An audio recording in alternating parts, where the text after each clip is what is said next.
Amazon दुनिया का सबसे बड़ा रेन फॉरेस्ट है। यह इतना बड़ा है कि इसके सामने कांगो बेसिन और इंडोनेशिया के रेन फॉरेस्ट भी छोटे हैं।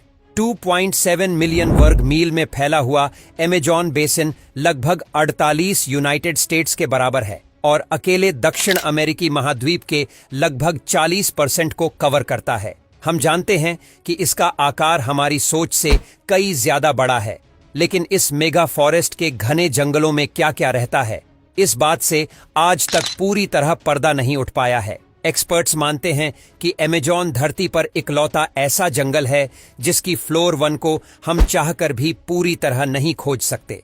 आज की वीडियो अमेज़न में मौजूद कुछ ऐसे ही अनोखे जानवरों पर आधारित है जो साइंटिस्ट को अपने अनोखे फीचर्स से हैरान कर देते हैं, और यह स्पीशीज खास तौर से केवल अमेज़न में ही देखने को मिलते हैं। इस लिस्ट में स्पाइडर से लेकर प्लास्टिक ईटिंग मशरूम ट्री तक शामिल है, जिसके बारे में आपने पहले कभी नहीं सुना होगा, और यह आपको केवल अमेज़न में ही देखने को मिलेगा। तो चलिए वीडियो को शुरू करते हैं। Number 1, the silk and spider. सबसे पहले शुरुआत करते हैं एक ऐसे रहस्यमय मकड़ी की जो सिल्क से टावर बनाना जानती है और वैज्ञानिकों को अपने क्रिएशन से हैरान करती आई है। अमेज़न में पाए जाने वाली सिल्क स्पाइडर ने अपने सिल्क की बदौलत एक बार स्टोनहेंज लैंडमार्क को बनाया, जो कि यूके के सबसे फेमस लैंडमार्क में से एक है। इस फुटेज में आप खास तौर पर देख सकते हैं कि कैसे स्पाइडर अपने सिल्क की मदद से उस आकृति को बुन रहा है। पेरू में इस संरचना को सिल्क हेंज भी कहा जाता है। यह अमेज़न में पाए जाने वाले इस स्पाइडर का स्पेशल फीचर है। आपको जंगल के कई इलाकों में पेड़ पर बने हुए सिल्क टावर मिलेंगे, जिन्हें सिल्क की दीवार से घिरा हुआ होगा। एक्सपर्ट्स का मानना है कि यह जीव स्पाइडर की एकदम अलग प्रजाति है, जिसका डीएनए किसी भी दूसरी स्पाइडर प्रजाति से नहीं मेल खाता। आप यह समझ लें कि आज तक इन स्पाइडर को कभी भी इस तरह के जाल बनाते हुए भी नहीं पाया गया है। पहली बार ऐसा वीडियो एक्वाडोर के नेशनल पार्क से सामने आया था, जहां स्पाइडर बेबी सिल्क टावर से हैच हो रहा था, जिससे यह बात सामने आई कि टावर के भीतर यह जीव अंडा देता है और उसे चारों ओर से फेंस कर देता है। लेकिन समझने वाली बात यह है कि सिर्फ एक अंडा देने के लिए यह स्पाइडर इतनी मेहनत क्यों करता है। खैर, वैज्ञानिकों के लिए इस जीव की जिंदगी और रिप्रोडक्शन प्रक्रिया अभी भी एक सीक्रेट है। तो अब चलिए जानवरों से हटकर अमेज़न में बसने वाले इंसानों पर गौर कर लेते हैं। ब्राजील में अमेज़न के जंगलों में हमें कुछ आदिवासी कबीले देखने को मिलते हैं। ये कबीले धरती के वह प्राणी हैं जो बाहर की दुनिया से कोई संपर्क नहीं रखना चाहते, और लोगों द्वारा इनसे मिलने की कोशिश करने पर यह भारी विरोध और गुस्सा दिखाते हैं। भारत के सेंटिनल कबीले भी कुछ इसी प्रकार के हैं। अमेज़न के वर्षावन में ये कबीले बेहद ही घने जंगलों में रहते हैं। ऐसे में इनके इलाके से कोई भी प्लेन या हेलीकॉप्टर गुजरता है तो ये उसे पूरी तरह से ध्वस्त करने का प्रयास करते हैं। इस प्लेन के विंग्स पर हुए तीर के हमले से तो आप यह बात आसानी से समझ ही सकते हैं। एक्चुअली उन्हें हमारी दुनिया के अस्तित्व में कोई दिलचस्पी नहीं है। जरा सोचिए, उन्हें हमारी दुनिया कैसी दिखती होगी। उनका व्यवहार तो यही कहता है कि हमारी कम्युनिटी और विकास से वह बिल्कुल भी प्रभावित नहीं होना चाहते और प्रकृति के साथ ही जीना चाहते हैं। Number 3, glass fox Amazon. हालांकि धरती पर आपको कई अनोखे और हैरान करने वाले एम्फीबियस देखने को मिलेंगे, लेकिन यकीन मानिए अमेज़न के ग्लास फ्रॉग जैसा कोई नहीं मिलेगा। फ्रॉग की इस फैमिली को ग्लास फ्रॉग के नाम से जाना जाता है क्योंकि इनकी त्वचा पूरी तरह ट्रांसपेरेंट है, और यही वजह है कि इसके छोटे से शरीर के सभी हिस्सों को देखा जा सकता है। ग्लास फ्रॉग का शरीर इतना ट्रांसपेरेंट लगता है कि मानो वह अभी पानी की तरह पत्तों से फिसल जाएंगे। कुछ लोगों के लिए इस जीव को एक नज़र में देखना भी मुश्किल हो सकता है, लेकिन यकीन मानिए यह देखने में बेहद खूबसूरत लगता है। ग्लास फ्रॉग अक्सर सेंट्रल और साउथ अमेरिका में घने पेड़ों पर रहना पसंद करते हैं। इन्वायरमेंटल कंजर्वेशन इन जीवों में कुछ खास रुचि भी दिखाते हैं, क्योंकि वह मानते हैं कि ये जीव एक अच्छे बायो इंडिकेटर हैं और वातावरण की हालत कैसी है इस बारे में जानने में भी मदद करते हैं। जैसे जैसे जलवायु में परिवर्तन आ रहा है, इस जीव की संख्या में भी गिरावट देखी जा रही है, क्योंकि ग्लास फ्रॉग जिन जंगलों में रहना पसंद करते हैं वह धीरे धीरे सूख रहे हैं और इनकी जिंदगी मुश्किलों भरी होती जा रही है। ऐसे में इनकी हैबिटेट का खास ख्याल रखने की जरूरत है। Number 4, plastic eating mushroom. हम सभी जानते हैं कि आज के समय में प्लास्टिक एक बड़ी समस्या बन चुकी है, लेकिन सवाल यह है कि क्या इस परेशानी को सुलझाया जा सकता है? अगर आप अमेज़न के जंगलों की ओर नजर दौड़ाएं तो इसका जवाब है हाँ।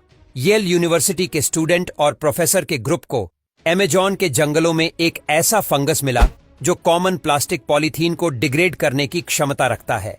आपको जानकर हैरानी होगी कि यह फंगस एक मशरूम है जो प्लास्टिक खाता है। अमेज़न के जंगलों में पाए जाने वाला यह मशरूम प्लास्टिक को खाकर भी जिंदा रहने की क्षमता रखता है। दरअसल यह मशरूम प्लास्टिक प्रोडक्ट्स में मौजूद मेन इंग्रेडिएंट पॉलीथीन को खाकर उसे ऑर्गेनिक मैटर में बदल सकता है।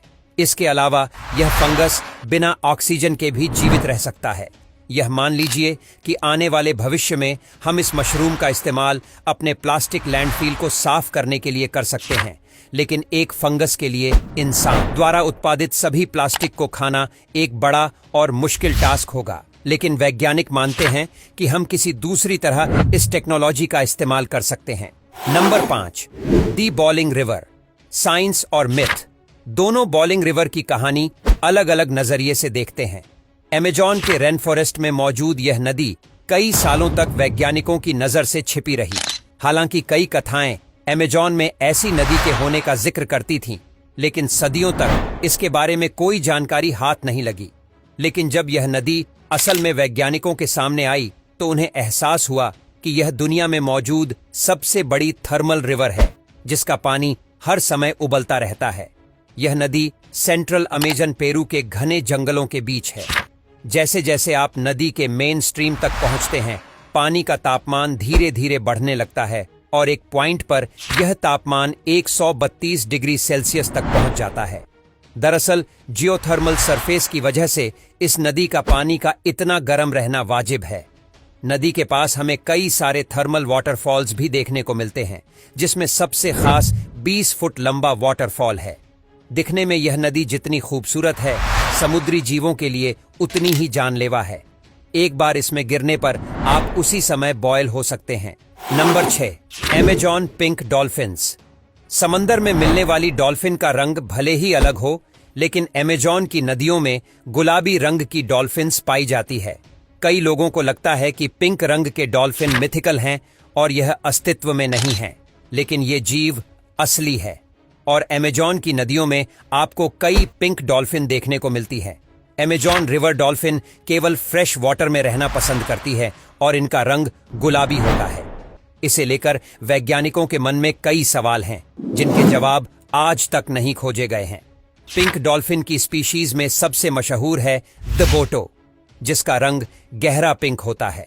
अमेज़न में इसकी संख्या 10,000 तक हो सकती है। हालांकि इसकी 40% प्रजाति साउथ अमेरिकी कॉन्टिनेंट में मौजूद है। हाल ही के सालों में कई डैम और हाइड्रो इलेक्ट्रिक प्रोजेक्ट के चलते इसकी संख्या में भारी गिरावट देखी गई है और बोटो डॉल्फिन्स इससे सबसे ज्यादा प्रभावित हुई है। इसके अलावा इंसानों द्वारा नदी का पानी गंदा करने की वजह से भी इसकी तादाद कम होती जा रही है। नंबर 7, नक्टिबियस पोटो। अमेज़न में पाए जाने वाले इस जीव की आंखों को देखिए। ऐसा लगता है मानो किसी ने पेंटिंग के जरिए इन आंखों को बनाया होगा और एक ऑल के शरीर पर चिपका दिया होगा। खैर, यह जीव कितना ही नकली क्यों ना लगे, लेकिन यह प्रजाति असल में मौजूद है। पोटो ऑल के नाम से मशहूर इस जीव को कभी कभी पूवर्मी वंस कहकर भी बुलाया जाता है। इसकी आंखें जहां हमें कुछ कार्टून्स की याद दिलाती हैं, वहीं इसका चेहरा बेहद ही प्यारा है। पोटो ऑल बेहद वोकल जीव है, जिनका शोर पूरे जंगल में सुनाई पड़ता है।